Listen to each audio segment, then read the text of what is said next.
એની છોકરી તબલચી સાથે ભાગી ગઈ. મુસ્લિમ છોકરો તબલા વગાડતો તો એની સાથે. આ તો બધું મને તો 95 થી બધી ખબર છે. હું યુગાન્ડા ગઈ હતી. યુગાન્ડા કાનાણી આપણા લોહાણાને ત્યાં જ ઉતરી હતી, જયશ્રીબેન ને રમણીકભાઈ લોહાણાને ત્યાં. અને એણે જે મને વાત કરી, એકદમ ભયંકર વાત કરી કે જો આ જગ્યાએ જ બાપુને ઉતારો આપ્યો તો ને પછી અમને કહ્યું કે તમે અમને આ બંગલો મને ખાલી કરી આપો, કારણ કે મને સાધના માટે આ બંગલો જોઈએ છે.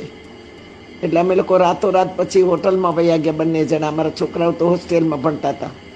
જબરજસ્ત બંગલો, આમ ટેકરી ઉપર એટલો સરસ બંગલો હતો. હું એમને ત્યાં ઉતરી હતા. આપણા કાનાણી હતા, જયશ્રી કાનાણી અને રમણીકભાઈ કાનાણી. તો કે અમે લોકો ત્યાં ગયા અને એને બધું નવું વસાવી દીધું. પલંગ, ગાડલા, ગોદડાથી માંડીને તમામ વસ્તુ નવી, અને રસોઈ કરવાના સાધનો, આ તે બધું. કે અહીંયા કોઈએ કાંઈ આવવાનું નહીં ને કાંઈ નહીં કરવાનું એમ. અને કોઈને ઘરેથી ટિફિન નક્કી કર્યું હતું બાપુને પહોંચાડવાનું. પણ રમણીકભાઈને રાતે કંઈક વસ્તુ રહી ગઈ, કંઈ જરૂરી. એટલે એ બે ભાઈઓને, કાર્યકર્તાઓને એને બોલાવ્યા પોતાના, અને એને કીધું તમે મારી સાથે ચાલો, બાપુને પણ કંઈ જોતું કરતું હોય તો આપણે ક્યાં, અહીંયા તો ફોનની પણ બહુ સગવડે નહોતી તે વખતે. તો 95ની વાત છે. તો અમે કે મારા મિસ્ટરને એ લોકો બે જણા, બે ત્રણ ભાઈઓને લઈને ગયા ગાડી લઈને.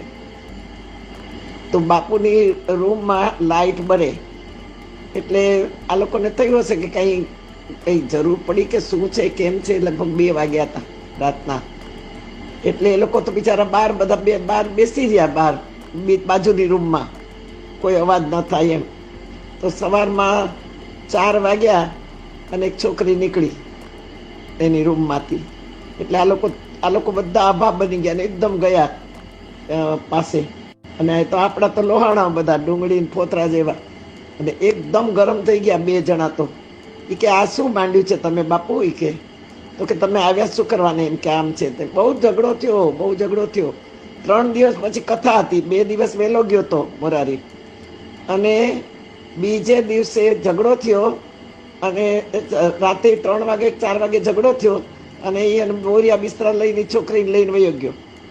અને ડ્રાઈવર તો એનો ફોડેલો હતો જ, ગાડી તો એની નીચે ઊભી જ હતી, લઈને વયો ગયો. બીજે દિવસે એ છોકરીની લાશ મળી. એનું નામ રશ્મિ. બોલો, ત્યાં સુધી મને ખબર છે. બીજે દિવસે લાશ મળી એને.